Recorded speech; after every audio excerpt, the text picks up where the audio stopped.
사이다 무비튼. 내 이름은 한다정, 나이는 25.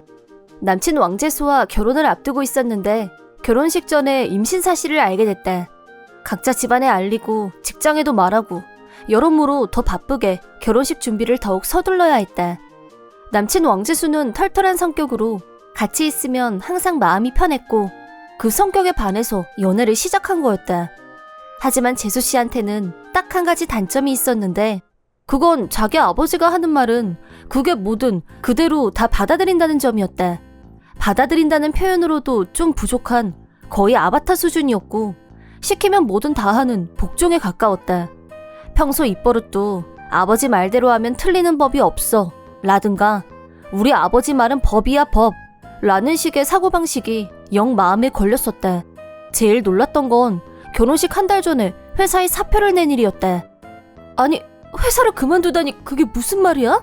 자기 일에 보람을 못 느끼면 그만두는 편이 낫다고 아버지도 말씀하셨어. 아버님이 그런 말씀을 하셨어도 자기도 이제 곧 아빠가 될 사람이야. 그리고 결혼식을 무직 상태에서 올리겠다고? 하지만 아버지가 그렇게 말했으니까. 나로서는 앞으로 인생을 함께하기로 약속한 사이라면 그런 중요한 결정을 내릴 때는 먼저 한마디라도 상의를 해줬으면 하는 바람이었다. 정말 직장을 그만두고 싶다고 했더라도 최소한 결혼식은 끝내고 난 뒤에 그만뒀어야 하는 게 아닌가 라는 생각도 들었다. 앞으로 아기도 태어나고 부모가 될 처지에 아빠가 무직이라니 이런 황당한 일이 또 어디 있는지. 대체 이 일을 친정 부모님께는 뭐라고 말을 해야 할지. 일단 남편을 직업 소개소로 보냈고 다행히 어렵지 않게 재취업에 성공했기 때문에 급한 불은 끈 셈이 됐다. 하지만 본인은 이 일의 심각성이 무언지 전혀 본질을 이해하지 못했다. 아버지가 그만두라고 해서 그만둔 것일 뿐 그 이상도 그 이하도 아니라는 단순 논리. 매사를 늘 이런 식으로 처리한다면 대책에 안 선다. 나는 결혼과 동시에 시댁에서 떨어진 곳에 아파트를 얻고 최대한 재수 씨와 시아버지와의 접점을 줄이려고 애썼다. 가까운 곳에 있다 보면 모든 일을 시아버지한테 묻고 결정할 게 뻔했기 때문이다. 우린 부부니까 무슨 일이 있으면 서로 제일 먼저 얘기하고 조언을 구하자고 강조에 강조를 거듭한 결과 다행히 결혼하고 얼마 동안은 아무 문제 없이 잘 지내고 있었다. 하지만 오래간만에 둘이서 친정에 놀러 갔다가 너무 황당한 사건이 일어나고 말았다. 어서들 와라. 잘들 지냈지? 배가 많이 나왔네. 이제 예정일이 얼마 안 남아서 어서 안으로 들어가자. 귀한 몸인데 안에 들어가서 편히 쉬어야지. 오늘은 오랜만에 집에서 전골 요리를 먹기로 했다. 모처럼 친정 부모님과 같이 얘기도 하고 맛있는 밥도 먹고 즐거운 시간을 보냈다. 아까 말했던 사건이 터진 건 잘 먹고 잘 놀고 침대에 누워서 잠이 든 후였다. 옆에 남편이 같이 누워서 자고 있었는데 자꾸 몸을 만지는 것 같아서 잠이 깨고 말았다. 당신 지금 뭐 하는 거야? 부모님들 깨면 어쩌려고 이래? 옆방에는 부모님이 주무시고 계셨고 나는 출산이 임박해 있는 몸인데 대체.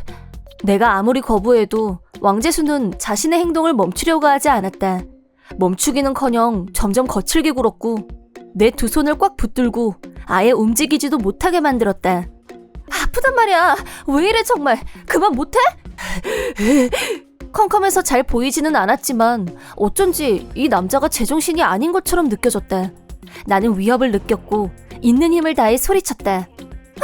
엄마 아빠 나 좀 살려줘. 다정아, 왜 그래? 괜찮아? 자네 지금 뭐 하는 건가? 출산 앞둔 애한테. 왕재수는 아빠한테 붙들려서 하던 짓을 멈췄지만 이어서 내놓은 해명이 우리 모두를 경악하게 만들었다. 대체 왜 이런 거야? 생각이 그렇게 없나 자넨? 그게 저희 아버지가 쌍둥이가 좋다고 하셔서. 뭐? 쌍둥이? 무슨 뜻으로 한 말이냐고 다시 묻자 시아버지가 손주는 많으면 많을수록 좋지. 쌍둥이면 참 귀여울 텐데.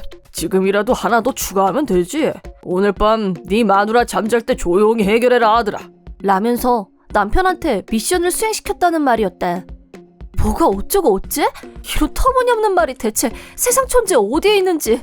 아무리 아버지 말이라면 팥으로 메주를 쓴다고 해도 믿는 사람이지만 어떻게 이런 짓까지 할 생각을 할 수 있는 건지. 물론 이 일이 사실이라면 배후인 시아버지도 절대 용서할 수 없는 사안이었다. 다음날 남편을 앞세우고 시아버지를 찾아갔다. 이런 일이 있었는데 이 사람은 아버님이 시켜서 했다고 하는데 사실인가요? 인정하시나요? 평소대로라면 분명히 화를 내면서 아니라고 할 줄 알았는데 의외로 바로 무릎을 꿇고 사과하셨다.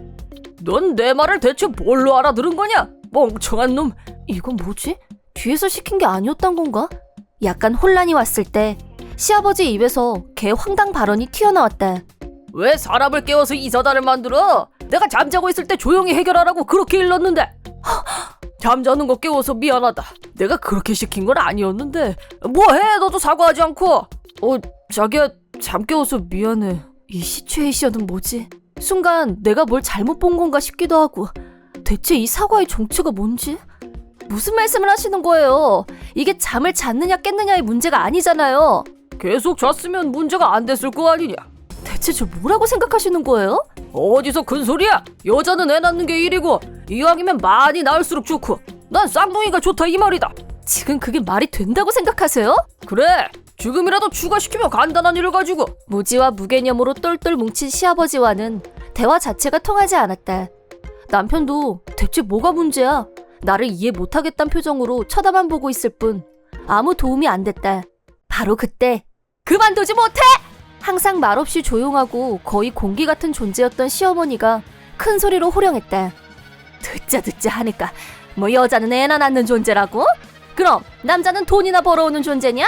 제대로 벌지도 못해서 허구한 날 쪼들리고 사는 처지에 어디서 잘났다고 입을 함부로 내둘러? 응? 평생 동안 시어머니의 이런 모습은 처음 본 듯한 시아버지는 놀라서 눈이 휘둥그레졌다. 당신, 내가 평생 참아왔는데 진짜 여자를 뭘로 보는 거야? 당신 같은 남자한테는 이게 답이야! 그러더니 시어머니는 종이 한 장을 탁자 위에 던졌다. 이혼? 당신 뭐 잘못 먹었어? 당신의 그 무지몽매, 비상식, 무개념 이제 더는 못 참아! 엄마, 진정 좀 하세요. 너도 정신 차려! 이런 남자가 시키는 대로만 하지 말고 네 머리로 생각이란 걸 좀 하라고! 결국 시어머니는 이혼을 관철시키셨다. 나중에 들으니 위자료는 없었지만 재산분여로 어머님도 자신의 권리를 마지막엔 지켜내셨다고 한다. 부부로 산 세월만큼 저축해둔 돈이 꽤 있으셨던 모양이다. 앞으로 혼자 사시는데 큰 어려움은 없을 것 같다고 하셨다. 그리고 얼마 후 남편과 시아버지를 동시에 친정으로 호출해서 나 역시 정식으로 이혼을 선언했다. 대체 그 집안은 자식을 어떻게 키운 겁니까? 그러니까 저는 절대 깨우지 말라고 신신당부를. 지금 그게 중요해요? 아무리 부부 사이라고 해도 성폭력이란 개념은 존재한다는 거 아시죠? 각오해 두시는 게 좋을 겁니다. 나도 왕재수와 이혼했고 위자료도 확실하게 받아냈다. 아내분이 잠자는 사이에 폭행을 하려고 했던 게 사실입니까? 네, 전 깨우지 않으려고 노력했습니다. 뭐요? 단번에 인정했기 때문에 재판이 쓸데없이 길어지지 않은 건 그나마 다행이었다. 그 후 왕재수는 본가로 들어가서 존경하는 아버지와 다시 동거를 하게 됐는데 그동안 집안일은 여자일이라며 시어머니 혼자 모든 걸 다 해왔다 보니 남자 둘이서 제대로 된 생활이 될 리가 없었다. 난 아버지가 시킨 대로 한 죄밖에 없는데 지금 내 인생이 왜 이렇게 된 거냐고. 시끄러워. 너 머리가 없어. 왜 맨날 나한테 물어먹게? 어려서부터 아버지가 내 말만 들으면 아무 문제 없다고 그래놓고 이제 와서 나 돌아갈래. 이번 영상은 어떠셨나요? 재밌게 보셨다면 구독, 좋아요에 댓글까지 달아주시면 감사하겠습니다. 그럼 다음 영상에서 만나요.